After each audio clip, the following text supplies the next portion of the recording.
जब नैतिक अक्षरा के घर पहुंचता है तो वहां पे शौर्य, वर्षा और आश्रय मिलते हैं। सभी लोग नैतिक का स्वागत करते हैं, लेकिन शौर्य काफी गुस्से में होता है।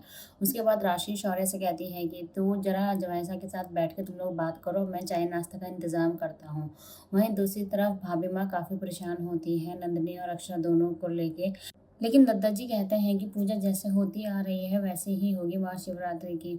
उसके बाद नैतिक और जो शौर्य होते हैं वो बैठ के थोड़ा ऑकवर्ड सा फील करते हैं और नैतिक दादा से पूछता है कि शौर्य दादा काम कैसा चल रहा है और हमारे घर में शिवरात्रि की बहुत बड़ी पूजा, मतलब लोगों के बीच में ऐसे बातें होती रहती है। जिसके बाद शौर्य गुस्सा आ जाता है और वो कहता है कि आप हमारी बहन को इसलिए लेकर जा रहे हैं क्योंकि आपके घर में महाशिवरात्रि की पूजा है, क्योंकि आप उसे दिल से नहीं अभी माफ़ किया है आपने, आप सिर्फ लोगों को दिखाने के लिए उसे अपने साथ लेके जा रहे हैं। अगर महाशिवरात्रि की पूजा नहीं होती तो आप उसे लेने भी नहीं आते।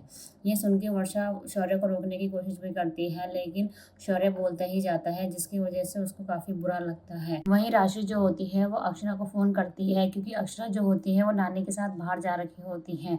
अक्षरा ये बात सुनकर काफ़ी खुश होती है कि नैतिक उसे लेने के लिए आए हैं। वह नानी से कहती है कि नानी जल्दी घर चलिए, नैतिक मुझे लेने के लिए आए हैं। लेकिन शौर्य और नैतिक के बीच में बहस छिड़ी ही रहती है, लेकिन नैतिक जो होता है वो कुछ नहीं कहता है। उसके बाद वहाँ पे राशि आती है, वो भी शौर्य को रोकने की कोशिश करती है, लेकिन शौर्य नहीं रुकता है।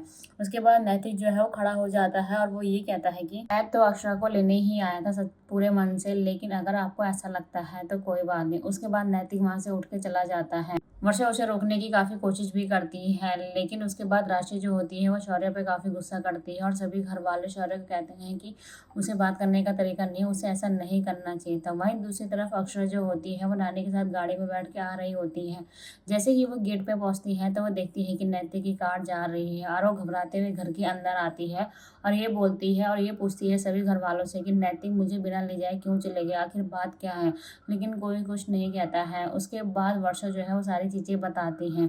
वहीं दूसरी तरफ सब लोग अक्षरा के आने के लिए काफ़ी खुश होते हैं कि अक्षरा आने वाले और उसके स्वागत की तैयारी कर रहे होते हैं। लेकिन जब नैतिक को अकेला देखते हैं तो गायत्री पूछती है, भाभी माँ और बाकी सब घर वाले वहाँ पे खड़े होकर देखते रहते हैं। लेकिन नैतिक कहता है कि माँ मेरी हिम्मत ही नहीं हुई, मैं घर के अंदर जा ही नहीं पाया, मैं घर के बाहर से ही लौट कर आ गया। उधर अक्षरा को जब ये सारी चीज़ें पता चलती है कि शौर्य ने ये सारी चीज़ें नैतिक से कही तो उसको काफ़ी बुरा लगता है और वह ये भी कहती है कि अगर नैतिक मुझे लेने आया था तो वो पूरे मन से मुझे लेने के लिए आया था, मैं उन्हें अच्छे से जानती हूँ। अगर उनका मन नहीं होता मुझे घर ले जाने के लिए तो वो नहीं आते।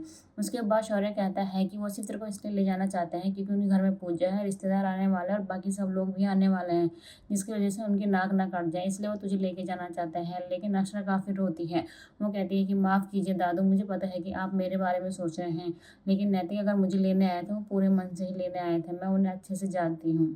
तभी वहाँ पे विशंबर भी जो है वो घर पहुँच जाता है। वो सब लोगों को ऐसे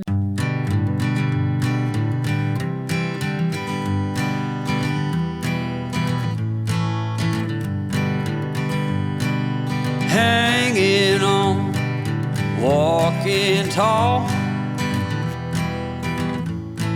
Some days I got no use for it all.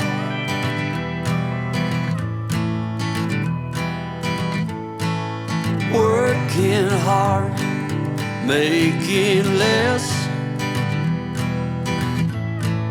Some days are bad, bad at best.